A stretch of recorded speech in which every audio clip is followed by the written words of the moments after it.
하나님이 오늘 우리에게 주신 말씀은 사도행전 10장 9절에서 23절까지의 말씀을 제가 한 절, 여러분이 한 절 교독하도록 하겠습니다. 이튿날 그들이 길을 가다가 그 성에 가까이 갔을 그때에 베드로가 기도하려고 지붕에 올라가니 그 시각은 제6시더라.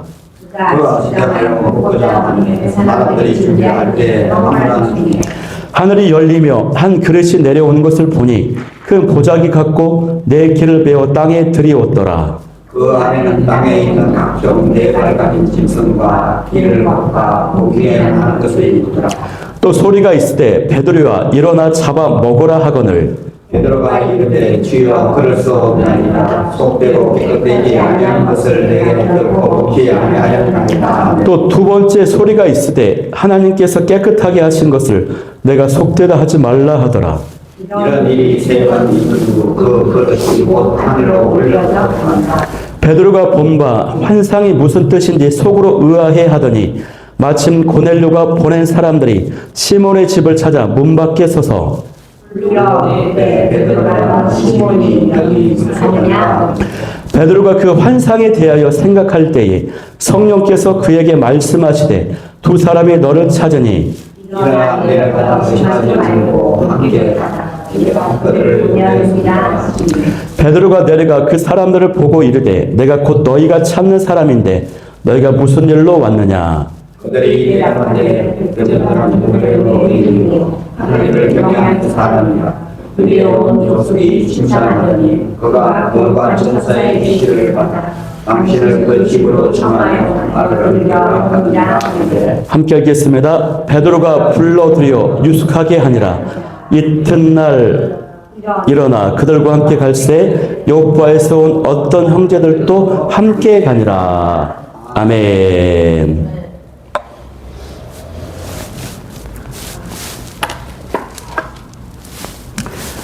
네, 베드로의 환상 경계 넘어서기라는 제목으로 오늘 말씀을 나누도록 하겠습니다. 유머를 또 하나 하고 시작하겠는데요.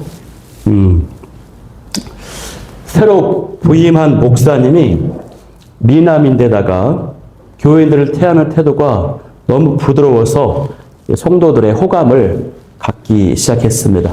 그런데 딱 한 가지 좋지 못한 단점이라고 할까요? 좋지 못한 평을 듣고 있는 것이 있었는데 그것은 설교를 너무 더듬더듬 하신다는 것이었어요. 더듬더듬. 설교를 듣는 교우들은 답답하고 갑갑한 마음을 금할 수 없었습니다. 한마디 한마디 힘들게 설교하세요. 그러다 어느 날 이 목사님께서 설교를요 아주 유창하게 청산유수같이 하셨습니다. 교인들이 감명을 받았습니다. 놀랐습니다. 예배가 끝나고 목사님에게 물어봤어요. 아니 목사님 왜 실력을 그렇게 숨기고 계셨습니까? 그랬더니 목사님이 하시는 말씀이 아침에 제 틀린 줄 알고 제 아내의 틀니를 꼈는데 나도 모르게 따발총처럼 쏟아져 나오는 것입니다. 자기 틀니가 아니고 아내의 틀니를 꼈더니 따발총처럼 나오는 것이다. 저는 이거 보고 엄청 웃었는데 별로 안 재밌나 봐요. 네. 예, 저희 어머니도 저번에 이제 지난번에 간호하러 병원에 내려갔더니 병원에 갔더니 내 설교를 자꾸 듣고 있다고 하시더라고요. 네, 너는 설교를 말은 잘 하는데 가슴을 때리는 설교가 안 되더라. 가슴을 때려야 돼. 영적인 능력이 없다고.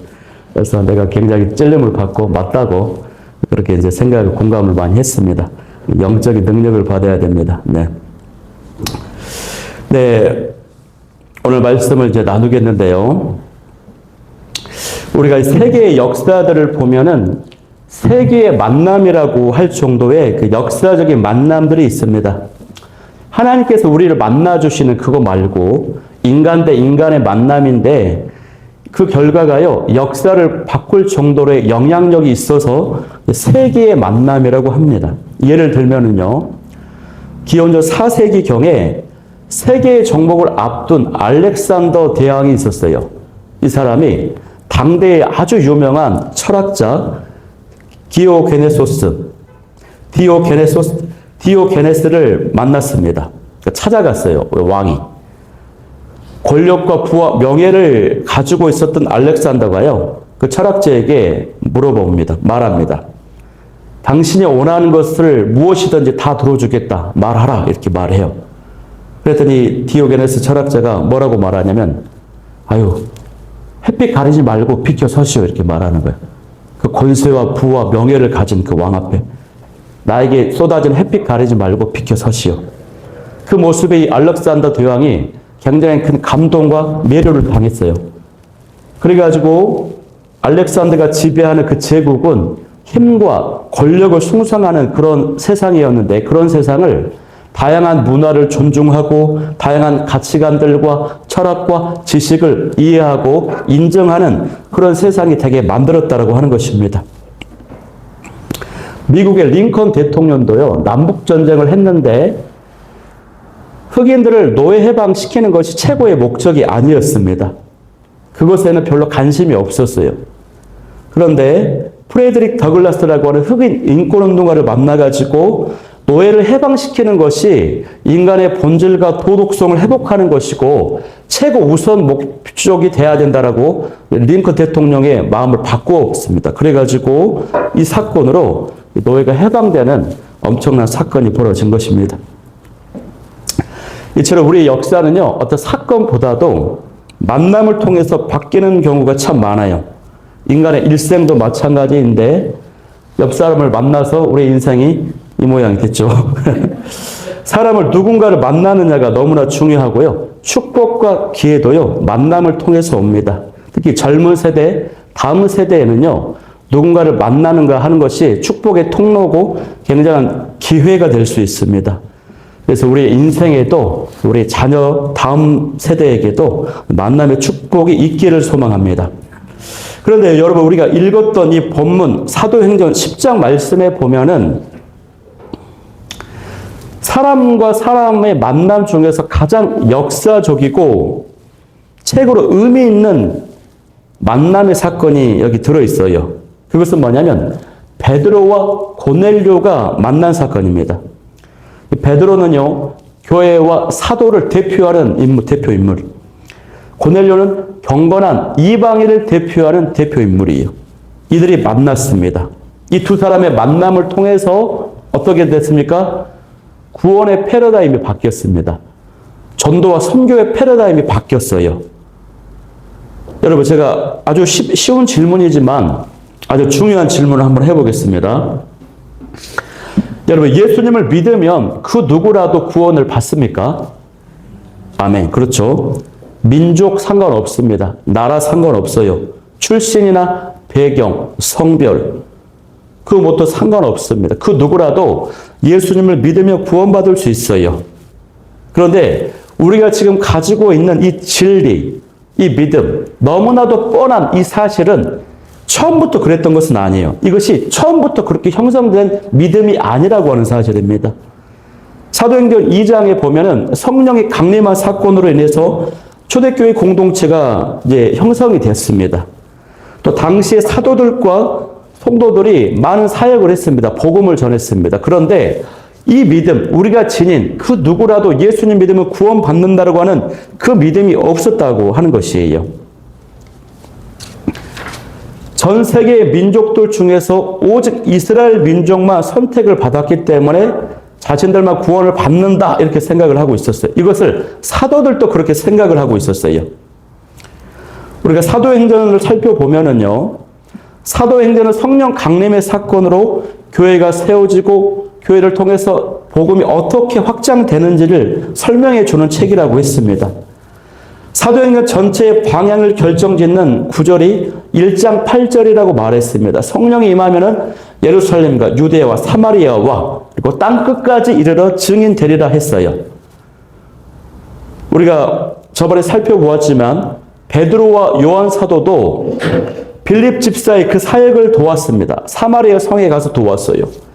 사마리아 성까지 딱 거기까지 생각을 했어요. 왜냐하면 사마리아 성도 이스라엘 유대 땅에 있는 성이거든요. 그래서 혼혈 민족이지만 거기까지 하나님께서 구원하신다 이런 생각을 하고 있었던 것입니다. 그래서 마지막 단계인 땅끝까지 나아갈 수가 없었어요. 모든 생각과 어떤 사고 방식이. 그런데 오늘 이 10장에 나타난 이 본문의 사건을 기점으로요, 그 땅끝으로 가야 된다, 이방인들도 구원을 하신다라고 하는 생각이 열리는 것입니다, 여러분. 그래서 그 복음이 이방 나라에게 전해졌고 유럽과 미국을 거쳐서 우리나라에게까지 복음이 전해져서 저와 여러분이 구원을 받고 또 저희 여러분이 이렇게 또 교회를 형성해서 영적인 한 가족 공동체가 되었다라고 하는 사실. 얼마나 감사합니까, 여러분. 이 만남이 아니었으면 우리가 서로 지금 볼 수 있다 없다? 볼 수 없다. 너무 안타깝지 않습니까? 네. 예, 그래서요, 베드로와 고넬료가 만난 이 사건이 복음의 확장에서 볼 때에 가장 중요한 사람 대 사람의 만남의 최고 중요한 사건이었다고 하는 것이에요. 그래서 이 10장 전체에 걸쳐서 이 두 사람이 어떻게 만나게 되었는가가 소개되고 있거든요. 사도행전 2장에 보면은 성령 강림이 일어난 이 사건도요, 몇 구절 되지 않아요. 우리가 지난주 살펴보았지만 사도 바울이, 그 위대한 사도 바울이 예수님 만난 그 사건도 몇 구절 되지 않아요. 그런데 이 두 사람이 만남에 관한 사건이 10장 전체에 걸쳐서 활약하고 있어요. 그만큼 중요하다고 하는 것입니다. 그리고 이것은 하나님께서 강권적으로 그렇게 만나게 하셨다고 하는 것이에요. 시간 관계상 제가 다 읽을 수 없었습니다. 오늘은 베드로가 기도하던 중에 받은 환상에 대해서만 읽었거든요. 그래서 오늘 먼저 이 본문의 의미를 좀 살펴보고 나서 이제 전후 맥락을 좀 보도록 하겠습니다. 먼저 우리 9절 말씀에 보니까 하반절에 보면은 베드로가 기도하려고 지붕에 올라가니 그 시각이 6시더라라고 되어 있습니다. 이 시간법은 이제 유대식 시간법이기 때문에 우리식으로 말하면 12시가 되는 것입니다. 6시간을 더해야 돼요. 유대식 시간법은요, 해가 뜰 때부터 1시예요. 아침에 7시에 해가 뜨잖아요. 7시가 1시가 되는 겁니다. 8시가 2시가 되는 거예요. 그래서 거기다 6을 더하면 돼요. 그래서 유대식 시간 계산법으로 낮 12시. 이때에 이제 베드로가 기도를 하러 옥상으로, 지붕으로 올라가서 기도하는데 배가 고픕니다. 시간도 점심시간이었기도 하지만 베드로가 아주 열심히 기도했던 것으로 보입니다. 배가 고플 정도로 기도했던 것으로 보여요. 여러분, 이 기도가요, 노동이라고 하지요, 노동. 열심히 기도하면 배가 고픕니까, 안 고픕니까? 고픕니다. 부르짖어서 기도하면. 운동도 되고요, 살도 빠집니다, 기도하면. 뚱뚱한 제가 할 소리는 아니지만 기도하면 살이 빠집니다. 제가 지난 교회에서 부교육제 사역할 때 새벽마다 서서 막 기도하거든요. 40분, 50분. 서서 기도해요. 그런데 이제 사역을 할 때에 앉아서 보통 업무를 보고 일을 하다 보니까 자꾸 배만 나오는 거예요. 비슷하게. 안 되겠다. 새벽에 기도할 때 이렇게 이제 두 손 들고 막 기도하고 하는데 기도하면서 몸을 흔들어야 되겠다. 이렇게. 흔들면서 막 기도했거든요. 그랬더니 진짜로 효과가 있더라고요. 뱃살이 빠져요. 네. 내가 살쪘다고 생각하시는 분들은 기도를 한번 해보시기 바랍니다. 예, 여러분. 근데 베드로가 이제 배가 고픈 이 상황에서 하나님께서 어떤 사항을 보여주시는데 황홀한 중에 환상이 열리는데 하늘이 열리면서요, 그릇이 내려옵니다. 그릇. 이 그릇은 보자기를 말해요. 큰 보자기.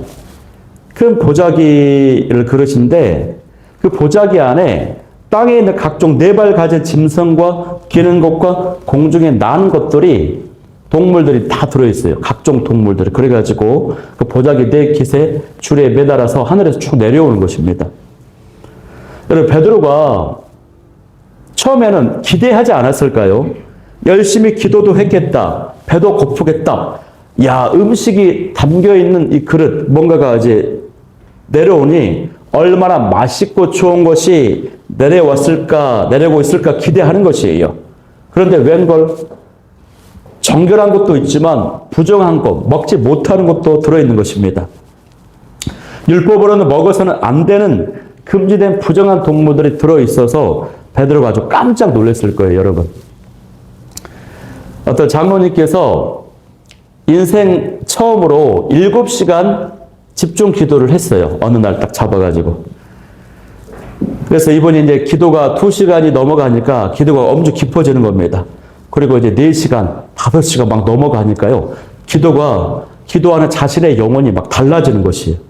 너무 황홀함이 빠져가는 거예요. 근데 이제 6시간이 넘어가니까요. 하나님께서 자기한테 어떤 환상을 딱 보여주시더래요. 환상. 예, 아영이 그거 만지면 안 돼요. 절대로. 환상을 딱 보여주시는 거예요.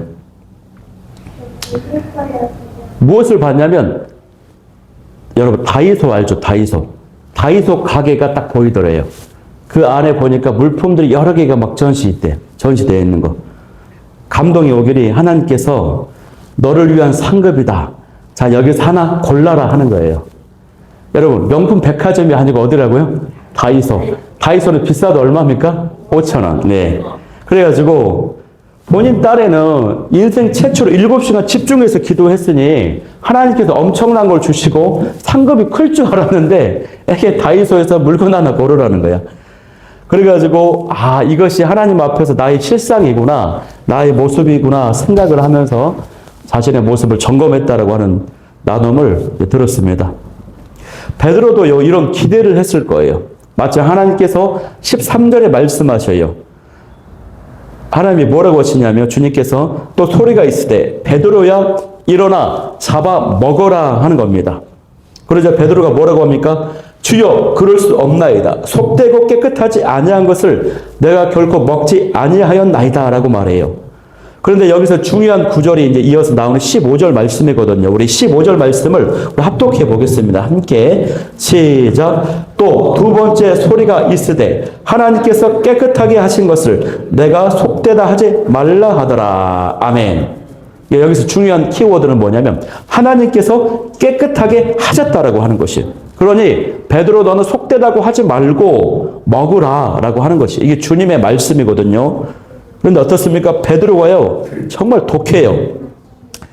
주님이 3번씩이나 말씀하는데 순종을 하지 않습니다. 이 대화가 3번이나 반복이 돼요. 주거니 받거니 주거니 받거니 주거니 받거니.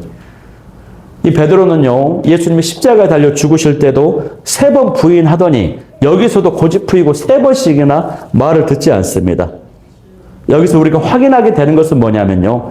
이 정도로 율법과 전통에 사로잡혀 있었다라고 하는 것입니다. 베드로뿐만이 아니라요. 전통과 율법과 유대적 사고 방식에 갇혀 있는 유대인 그리스도인들, 유대인인데 예수님을 믿는데 유대인들의 그런 모습을 상징적으로 보여주고 있는 기록인 것이에요, 여러분. 유대인들은 전통과 율법과 그런 사고 방식 속에서 이방인들을 절대 구원받을 수 없어요. 그러면 하나님께서 왜 이방인들을 만드셨을까? 그 질문 앞에 뭐라고 답변합니까? 하나님이 이방인들을 만든 이유는 지옥에 가면은 지옥불이 막 타오르고 있는데 그 불을 계속 타게 하려면 땔감이 필요하잖아. 이방인들을 땔감으로 사용하려고, 불쏘시개의 영으로 사용하려고 하나님이 이방인을 만들었다라고 그런 생각을 가지고 있는 것입니다. 아까 보았던 것처럼 부정한 동물들이 있었는데 부정한 동물 취급하는 것이 유대인들이었어요, 여러분. 그런데 하나님의 뜻은 뭡니까? 모든 사람이 구원받게 되는 것이거든요. 디모데전서 2장 4절에도 하나님은 모든 사람이 구원을 받으며 진리를 아는 데 이르기를 원하시느니라 라고 말씀하세요. 그런데 이런 모습이요. 이 유대인들뿐만 아니라 당시 사도들뿐만 아니라 저와 여러분에게도 있다라고 하는 사실, 이런 마음이 구원받아야 될 대상을 제한시킨다라고 하는 것이에요, 여러분. 이런 경계가 있어요. 제한선이 있어요. 여러분, 정말 나쁜 사람들 질문합니다. 감옥에 있는 사람들도 구원받아야 됩니까? 흉악범, 살인자들도 구원받아야 됩니까? 답이 안 나오네요. 강도들도 구원받아야 되나요? 예. 아니에요? 구원받아야 돼요. 연쇄살인범도 구원받아야 돼요. 그들의 구원의 대상이. 그러나 질문을 다시 해볼게요. 자, 여러분의 인생 가운데서 나에게 엄청난 괴로움과 고통과 아픔을 주었던 그 사람을 한번 떠올려 보시면서 저 사람도 축복받고 구원받아야 돼. 동의하십니까, 여러분? 아멘입니까? 예. 저는 고등학교 1학년 때 한 몇 달 동안 학원 폭력에 시달린 적이 있어요. 근데 그 친구들을 생각하면 아직도 분노가 막 치밀어 오르거든요. 근데 그 친구들이 구원을 받아야 된다, 받았다라고 생각을 하면은 머리로는 막 기뻐해야 되는데 제 마음속에 인간적으로 기쁠 것 같지가 않아요. 이렇게 사람은요, 자기 중심적입니다. 자기 중심적이. 이렇게 악하다라고 하는 거. 제가 어떤 영화를 봤는데 그 영화에 아주 흉악범, 악한 사람이 나와요. 얼마나 사람을 많이 막 끔찍하게 죽이든지 그것도 여자들만 골라 죽여요. 근데 영화 막판에 이 악당이요, 주인공이 쏜 총알 몇 방이 맞고 그냥 바로 딱 죽어버리더라고요. 그거 보고 제 마음속에 분노가 막 치밀어 오르는 거예요. 왜 분노가? 왜 영화 감독은 영화를 저 따위로 만들었냐? 막판에 좀 그 악당을 응징할 때에 아주 오랫동안 고통 속에, 괴로움 속에 죽었으면 좋겠는데 한 방에 그냥 죽었다라고 하는, 이게 너무 아쉬운 거예요. 쉽게 말하면 이따만한 뭐 바늘로 막 5분 만에 한 번씩 푹 찌르고 또 5분 만에 한 번씩 푹 찌르고 그렇게 막 소리 짓고 부르짖고 고통 속에 막 울부짖다가 죽게 해야지 영화를 왜 이렇게 만들었냐고 제 안에서 그러면서 내가 놀랐어요. 이거 뭐지? 내 안에 이렇게 악함이 있네. 내 안에 이런 복수심과 분노와 정말로 하나님 보시기에 기뻐하지 않는 그런 악한 마음이 내 안에 있구나라고 내가 깜짝 놀랐거든요. 여러분, 제가 제 이야기를 나누었지만 우리의 마음과 뜻은요, 우리가 생각하는 것 이상으로 하나님의 마음과 뜻에서 멀어져 있어요. 이것을 우리가 인정해야 됩니다. 나는 안 그렇지. 나는 하나님의 마음과 뜻에 동의하지. 하나님의 기뻐하시는 모습으로 살지 안 그래. 그렇지 않아요. 우리의 실상을 보면은 굉장히 하나님의 마음과 뜻으로부터 멀어져 있다라고 하는 것을 이제 보게 됩니다. 내 안에서 스스로 정해놓은 그 경계가 있어요. 여기까지 제한선이 있다라고 하는 것입니다. 하나님께서는요, 그것이 깨져야 된다. 너가 세워놓은 그 경계, 제한선을 깨뜨려야 된다. 넘어가야 된다라고 말씀하시거든요. 자, 성경을 보면은 깨뜨려서 넘어가야 되는데 넘지 못하고 붙잡고 있는 그 불순종의 경계를 상징하는 도시가 있습니다. 그 도시의 이름은요, 욥바라고 하는 도시예요. 욥바. 오빠 아닙니다. 욥바입니다. 욥바. 네. 구약 성경을 보면요, 요나 선지자가 나오거든요. 그는 하나님으로부터 사명을 받았어요. 아수르 제국의 수도로 가서 니느웨에 가서 심판의 말씀을 선포하라. 그랬는데 그 말씀을 선포하면 이들이 회개하고 구원받을까 봐 이 아수르 제국이 자신들의 민족을 막 괴롭히고 힘들게 했던 미운 민족인데, 그래서 구원받고 회복될까 봐 요나가요, 가지 않아. 다시스로 갑니다. 다시스로 가기 위해서 어디로 갑니까? 욥바로 가요. 욥바. 욥바에 가서 이제 다시스로 넘어가거든요. 그래서 이 욥바는요, 불순종을 상징하는 장소가 욥바입니다. 하나님이 원하시는 장소가 아니라 내가 원하는 장소가 이 욥바예요. 그런데 지금 이 환상을 보고 있는 베드로가 어디에 있습니까? 10장 전체를 보면 잘 나타나 있는데 욥바라고 하는 도시에 있어요, 여러분. 그것도 욥바에 있는 누구의 집에 있냐면 무두장이의 집에 있어요. 무두장이.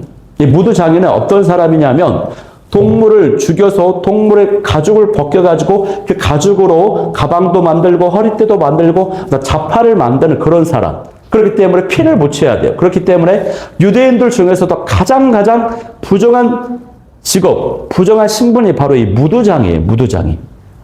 이 베드로가 욥바라고 하는 곳에 무두장이의 그 집에 있어요. 그러니까 이것은 뭐냐면 베드로 마음속에 어떤 마음이 있습니까?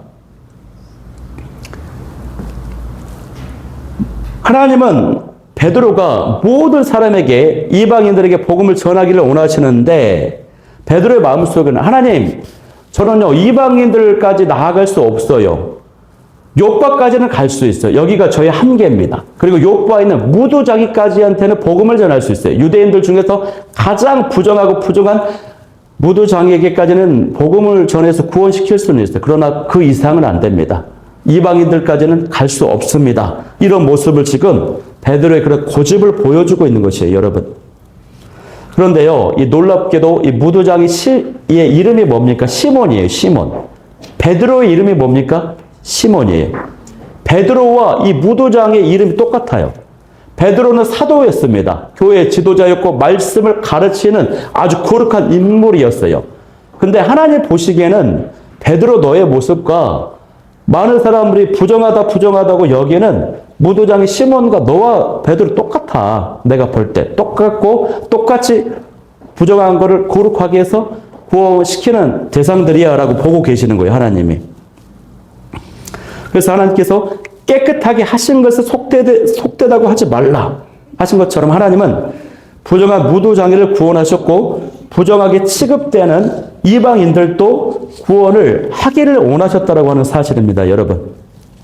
그렇게 해서 선택받은 인물이 고넬료가 선택을 받은 것이에요. 여러분. 그렇다면 왜 이 사건의 주인공으로 이 고넬료가 선택이 되었을까요? 고넬료는 어떤 인물이었습니까? 이탈리아, 로마 군대 백부장이었어요. 예루살렘을 통치하기 위해서 가이사랴라고 하는 곳에 주둔하고 있는 군인이었어요. 로마 군대의 장교입니다. 100명을 통솔할 수 있어요. 당시에 세계체 강대국 로마군의 장교는요, 아무나 되는 것이 아닙니다. 출신 성분이 좋아야 됩니다. 실력도 있어야 되고, 애국심도 있어야 되고, 굉장히 긍지와 자부심이 있어요. 그래서 지배의 민족을 막 다스리고 있기 때문에 교만함에 빠질 수 있어요. 그럼에도 불구하고 고넬료는 이방인이었지만 하나님을 믿는 아주 경건한 사람이었어요. 10장 2절에 보면은 그의 경건이 잘 나타나 있는데 온 집안과 더불어서 하나님을 예배하도록 만들었어요. 자기 자신만 신앙생활을 열심히 한 게 아니라 가족들을 잘 돌보면서 예배하도록, 경외하도록 만든 사람이었어요. 또 그는 백성을 많이 구제하는 사람이었는데 얼마나 구제를 많이 했던지 식민 지배를 받는 유대인들이요, 이 사람은 구제를 많이 하는 사람이라고 칭송을 할 정도였다고 하는 것입니다. 그리고 그는 또 항상 기도하는 사람이었어요. 여기 보면 재밌는 게 있습니다. 10장에 보니까요, 항상 이제 고넬료가 기도하는 사람이었는데 10장 4절에 보니까 3절에 보니까 하나님이 갑자기 나타나가지고 고넬료야 이렇게 물어봐요. 고넬료야 불러요. 그랬더니 깜짝 놀라지 않고 고넬료가 주목하여 보고 두려워 이르되 주여 무슨 일이니까 라고 말해요. 이것은 무엇을 말하냐면 고넬료가 기도할 때 나의 기도를 듣고 있는 분명한 실체, 하나님이 계신다. 그리고 하나님을 듣고 계신다. 그리고 하나님 나의 기도를 들으시고 언제든지 응답하실 수 있다라고 하는 그 믿음을 가지고 정말 인격적인 실제적인 기도를 했다라고 하는 것입니다. 기계적인 기도가 아니었어요. 습관적인 기도가 아니었어요. 어떤 권사님이 작정 기도를 시작했어요. 부르짖어서 막 기도합니다. 하나님, 주님 말씀해 주세요. 응답해 주세요. 그랬더니 하나님께서 음성으로 말씀하세요. 김권사야 이렇게 대답을 했어요. 그랬더니 권사님의 반응이 깜짝 놀랐어요. 깜짝 놀라가지고 도망가 버렸어요. 무서워가지고. 응답이 정말 이루어질 줄 몰랐던 거예요. 믿지 않았다라고 하는 것이에요, 여러분. 근데 고넬료가 진짜 기도의 사람이었습니다, 여러분. 미국에서 어떤 교회가 있습니다. 그 옆에 이제 공터가 있었는데 그 공터에 술집 나이트가 이제 들어오게 됐어요. 막 음악이 막 틀어지면서 막 술을 먹고 막 그래. 그래가지고 이 교회 분들이 바로 옆 붙어가지고 자기 건물, 교회 건물 옆에 이제 술집에 나이트가 들어오니까 미국에 이제 이 교회 성도들이 모여서 막 기도를 했어요. 어떻게 기도합니까? 하늘에서 불벼락이 떨어져가지고 이 건물을 때려가지고 없이 해달라고 막 기도를 했어요. 어느 날 진짜 비바람이 불고 태풍이 쳐가지고 하늘에서 날벼락이 쳐가지고 이 건물이 무너져 버렸어요. 이 나이트 사장님이요, 술집 주인이 소송을 걸어서 법정에 소송을, 손해배상 청구.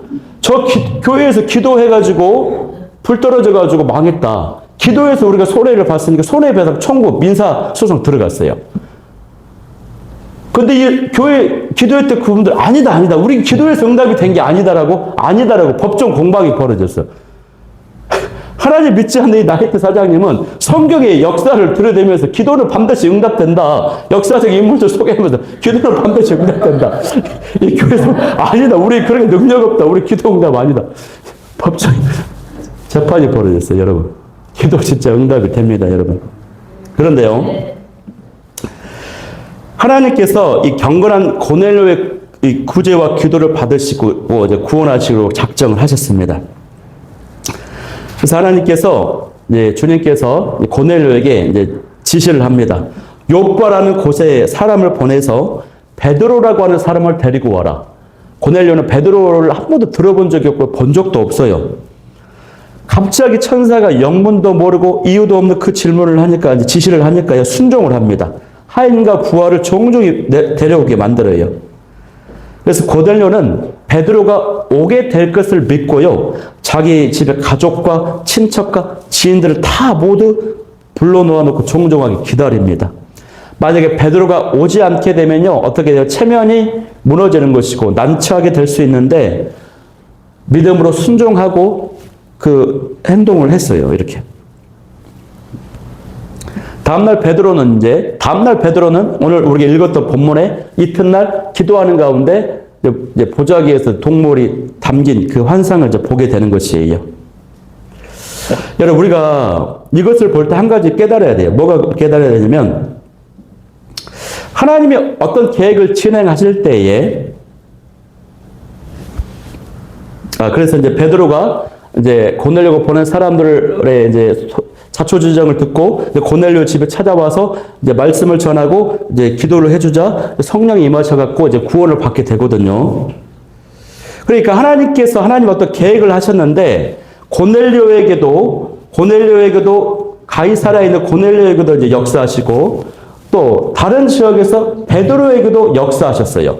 그러면 이 둘 중에 어떤 한쪽이라도 불순종을 하면은 하나님의 계획이 이루어질까요? 이루어지지 않을까요? 이루어지지 않아요. 그래서요, 여러분, 우리가 이런 것을 꼭 기억해야 돼요. 나는 분명히 응답을 받고, 이런 경우에, 나는 분명히 응답을 받고 순종을 했어요. 그런데 하나님의 말씀하신 그 결과가 안 나올 때가 있다라고 하는 것이에요. 하나님께서 분명한 계획과 뜻을 두시고 어떤 일을 진행하시고 우리에게 감동을 주십니다. 특별한 경우에는 아주 강권적으로 역사하셔서 그 일을 진행하도록 하셔요. 그런데 기본적으로 하나님의 마음은 인격적인 하나님이세요. 그래가지고 이 일을 진행해야 되려면 너만 순종해야 되는 것이 아니라 너 아내도 순종해야 되고 자녀도 순종해야 되고 직장의 상사도 순종해야 되고 여러 가지 것들이 순종해야지 이루어지는 것들이 있어요. 그래서 여러분, 그럴 때 좌절하지 마시기 바랍니다. 나는 감동받고 응답받고 순종했는데 이 결과가 뭡니까? 왜 실패로 나타납니까? 여러분, 그것을요, 그랬을 때에 하나님이 여러분의 순종을 온전히 받으셨어요. 그리고 다른 형태로, 다른 방법으로 그 일을 합력하여 선을 이루신다고 하는 거. 그렇기 때문에 감동받고 순종했는데 일이 틀어졌다. 낙심하지 마시기 바라요. 하나님은 여러분의 순종을 온전히 받으셨다라고 하는 사실을 꼭 기억할 수 있기를 소망합니다. 그래서 이제 베드로가 이제 그 고넬료가 보낸 손님들을 맞이해가지고 이제 베드로가 이제 자초지정을 듣고요. 뭐라고 합니까?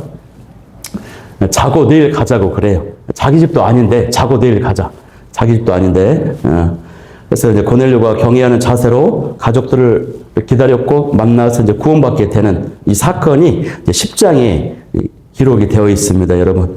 그래서 이 사실을 베드로가 깨닫고 본 교회, 예루살렘 교회로 가서 이방인이 구원받는 것이 하나님의 뜻이다. 모든 교회가 동의를 하고 나서 그 이후부터 이제 이 복음의 역사가 이제 무대가 11, 12, 13장부터 이제 이방 교회로, 이제 안디옥 교회로, 유럽으로 이제 나아가는 것입니다. 그 복음이 이제 미국을 거쳐서 우리에게 주어졌다고 하는 사실입니다, 여러분. 이제 정리를 하겠는데요, 여러분. 오늘 말씀 주제가요, 복음의 대상을 제한하지 말아야 된다고 하는 것이었거든요. 그래서 내가 전도의 대상으로 차별하고 제한하는 것이 무엇인지를 살펴봐야 됩니다. 그런데 오늘 말씀은 본질적인 측면에서 보면은 나를 향한 하나님의 뜻과 계획이 있는데 내 스스로 제한시키고 포기하고 단념하고 있는 그 영역이 있다라고 하는 거, 이것을 깨트리고 넘어서야 된다라고 하는 것을 말씀하고 있어요. 예를 들면은 나는 누구인가 하는 그 정체성의 경계를 넘어서야 돼요. 나는 평신도니까 그냥 예배만 잘 드리면 되고, 아닙니다. 말씀을 잘 가르치고 양육하고 또 다른 사람을 세우는 그런 사명까지 나아가야 되는 거예요. 이런 정체성을 가져야 돼요. 또 영적인 어떤 능력과 성장에 대한 믿음을 또 제한시키지 말아야 됩니다. 또 할 수 없다고 체념하고 포기하는 어떤 삶의 영역들이 있을 수 있는데요. 그것을 깨뜨려야 돼요. 넘어서야 돼요. 직장에서, 회사에서, 일터에서, 가정에서 내가 제한시키고 체념하고 단념하는 그 영역이 있다는 겁니다. 그것을 하나님은 깨뜨리기를 원하세요. 넘어서기를 원하세요. 그 임계점을 돌파할 수 있는 저 여러분이 될 수 있기를 간절히 소망합니다. 그래서 오늘 베드로의 환상 그 안에 담긴 경계 넘어서기라는 제목을 가지고 말씀을 나눴는데 여러분 기도하면 하나님께서 여러분의 모습을 보여주실 것입니다. 임계점을 돌파하고 경계와 제한을 뛰어넘는 저 여러분이 다 될 수 있기를 간절히 소망합니다. 오늘 이 말씀 붙잡고 기도하기를 원하는 기도 제목 첫 번째는요.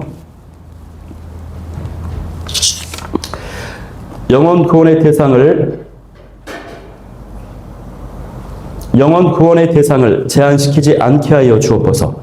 두 번째는 고넬료처럼 하나님을 경외하며 순종하게 하여 주옵소서. 세 번째는 스스로 정한 경계와 제한이 깨뜨려지고 극복되게 하여 주옵소서. 이 기도 제목 가지고 찬양하며 나아가도록 하겠습니다.